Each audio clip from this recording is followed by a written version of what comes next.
ಒಂದು ಹೆಣ್ಣನ್ನು ಕೈ ಹಿಡಿದು ಜೀವನದ ಉದ್ದಕ್ಕೂ ನಡೆಸೋದು ಮೊದಲು ತಂದೆ, ನಂತರ ಅವಳ ಕೈ ಹಿಡಿದು ಸಪ್ತಪದಿ ತುಳಿಯೋ ಗಂಡ. ಆ ನಂಬಿಕೆಯನ್ನು ಉಳಿಸಿಕೊಳ್ಳಿ. ಎಷ್ಟೇ ಕಷ್ಟ ಇದ್ದರೂ ನಿಮ್ಮನ್ನು ರಾಣಿಯ ಹಾಗೆ ನೋಡ್ಕೊಳ್ಳೋಕ್ಕೆ ಪ್ರಯತ್ನ ಪಡ್ತಾನೆ. ಮದುವೆಯಾಗುವ ಹೆಣ್ಣಿಗೆ ತನ್ನ ಗಂಡನ ಬಗ್ಗೆ ನೂರಾರು ಆಸೆಗಳನ್ನಿಟ್ಟುಕೊಂಡಿರುತ್ತಾಳೆ. ಅದೇ ಮದುವೆಯಾಗುವ ಗಂಡಸು ತನ್ನ ಹೆಂಡತಿಯ ಬಗ್ಗೆ ಇರುವ ಒಂದೇ ಒಂದು ಆಸೆ ಏನೆಂದರೆ ಅವಳು ಎಂದೆಂದಿಗೂ ನನ್ನವಳಾಗಿರಬೇಕು. ಬೇಕಾದರೆ ನಿನ್ನೊಂದಿಗೆ ಸಾಯ್ತೀನಿ ಅನ್ನೋದು ಪ್ರೀತಿಯಲ್ಲ, ಅದು ಹೇಳಿತನ. ಎಷ್ಟೇ ಕಷ್ಟ ಬಂದರೂ ನಿನ್ನೊಂದಿಗೆ ಬದುಕ್ತೀನಿ, ನಿನಗಾಗಿ ಬದುಕ್ತೀನಿ ಅನ್ನೋದು ನಿಜವಾದ ಪ್ರೀತಿ. ಇಂತಹ ಮಹಾನ್ ಪ್ರೀತಿಯನ್ನು ಕಲಿಸಿದ ಮಹಾನ್ ಗುರು ನೀನು, ಗೆಳತಿ ನೀನು, ಮನದೊಡತಿ ನೀನು. ಎರಡು ಮನಸ್ಸುಗಳ ಮಧ್ಯೆ ನಿಜವಾದ ಪ್ರೀತಿ ಇದ್ದರೆ ಅವರ ಮಧ್ಯೆ ಯಾವುದೇ ರಹಸ್ಯವಿರುವುದಿಲ್ಲ. ಒಬ್ಬರ ಬಗ್ಗೆ ಇನ್ನೊಬ್ಬರಿಗೆ ಪ್ರತಿಯೊಂದು ವಿಷಯ ಗೊತ್ತಿರುತ್ತೆ. ಯಾರು ಯಾರಿಂದ ಯಾವುದೇ ವಿಷಯವನ್ನು ಮುಚ್ಚಿಡುವುದಿಲ್ಲ. ಒಂದು ವೇಳೆ ವಿಷಯ ಮುಚ್ಚಿ ಇಡುತ್ತಾ ಇದ್ದಾರೆ, ಯಾವ ವಿಷಯ ಹಂಚಿಕೊಳ್ಳುತ್ತಾ ಇದ್ದಾರೆ ಅಂದರೆ ಅವರಿಗೆ ನಿಮ್ಮ ಮೇಲೆ ನಂಬಿಕೆ ಇಲ್ಲ ಅಂತ. ಇಬ್ಬರ ಮಧ್ಯೆ ನಂಬಿಕೆ ಇಲ್ಲ ಅಂದರೆ ಅಲ್ಲಿ ನಿಜವಾದ ಪ್ರೀತಿ ಇರೋಕ್ಕೆ ಸಾಧ್ಯನಾ? ಗಂಡ ಹೆಂಡತಿ ಸಂಬಂಧ ಒಂಥರ ಟಾಮ್ ಆ್ಯಂಡ್ ಜೆರಿ ಇದ್ದಂಗೆ. ಎಷ್ಟೇ ಜಗಳವಾಡಿದರೂ, ಕಾಲು ಎಳೆದರೂ, ಕಿತ್ತಾಡಿ ಮುನಿಸಿಕೊಂಡರೂ, ಮಾತು ಬಿಟ್ಟರೂ ಮತ್ತೆ ಒಂದಾಗುವುದು, ಒಬ್ಬರನ್ನೊಬ್ಬರು ಬಿಟ್ಟಿರಲಾರರು.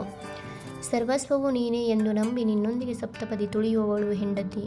ಆ ನಂಬಿಕೆಯನ್ನು ಹುಸಿಗೊಳಿಸದೆ ನಿನ್ನ ಪಡೆದ ನಾನು ಅದೃಷ್ಟವಂತೆ ಎಂದು ಗರ್ವದಿಂದ ಹೇಳಿಕೊಳ್ಳುವ ಹಾಗೆ ಮಾಡುವವನೇ ನಿಜವಾದ ಗಂಡ.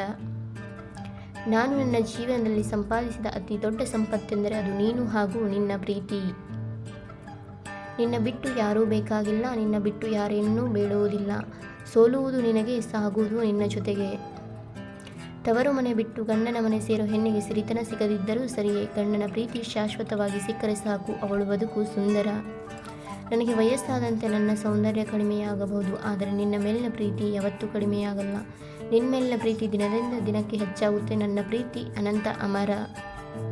ಹೆಂಡತಿಯಾದವಳಿಗೆ ಆಸೆ ಇರಬೇಕು, ಆದರೆ ಗಂಡನ ಶಕ್ತಿ ಮೀರಿದ ಅತಿ ಆಸೆ ಇರಬಾರದು. ಗಂಡನಿಗೆ ಅಹಂಕಾರ ಇರಬೇಕು ನಿಜ, ಆದರೆ ಹೆಂಡತಿಯನ್ನು ನೋವು ಮಾಡುವಷ್ಟು ದುರಹಂಕಾರ ಇರಬಾರ್ದು.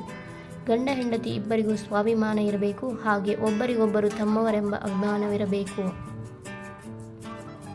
ಮುದ್ದು ಬಂಗಾರ ಎಂದು ಎಲ್ಲರನ್ನೂ ಕರೆಯಲು ಸಾಧ್ಯವಿಲ್ಲ. ತಮ್ಮ ಪ್ರಾಣಕ್ಕಿಂತ ಹೆಚ್ಚಾಗಿ ಪ್ರೀತಿಸೋರನ್ನ ಮಾತ್ರ ಕರೆಯಲು ಸಾಧ್ಯ. ನೀನು ನನ್ನ ಬಳಿ ಇದ್ದಾಗ ಗಂಟೆಗಳು ಸೆಕೆಂಡಂತೆ ಹೋಗುತ್ತದೆ, ಆದರೆ ನೀ ದೂರವಿರುವಾಗ ಒಂದೊಂದು ಸೆಕೆಂಡ್ ಕೂಡ ಒಂದೊಂದು ಗಂಟೆಯಂತೆ ಕಾಡುತ್ತದೆ. ಹೆಣ್ಣಿಗೆ ತನ್ನ ಗಂಡ ಮೊದಲ ಮಗುವಾದರೆ ಗಂಡಿಗೆ ಹೆಂಡತಿ ಎರಡನೇ ತಾಯಿಯಾಗಿರಬೇಕು. ಹೀಗಿದ್ದಲ್ಲಿ ಸ್ವರ್ಗಕ್ಕೆ ಕಿಚ್ಚು ಹೆಚ್ಚಿನಂತೆ. ನಿನ್ನ ಜೀವನವೆಲ್ಲ ಸದಾ ಖುಷಿಯಿಂದ ತುಂಬಿರಲಿ. ಆ ಖುಷಿಗೆ ಕಾರಣ ನಾನಾಗಿರಲಿ.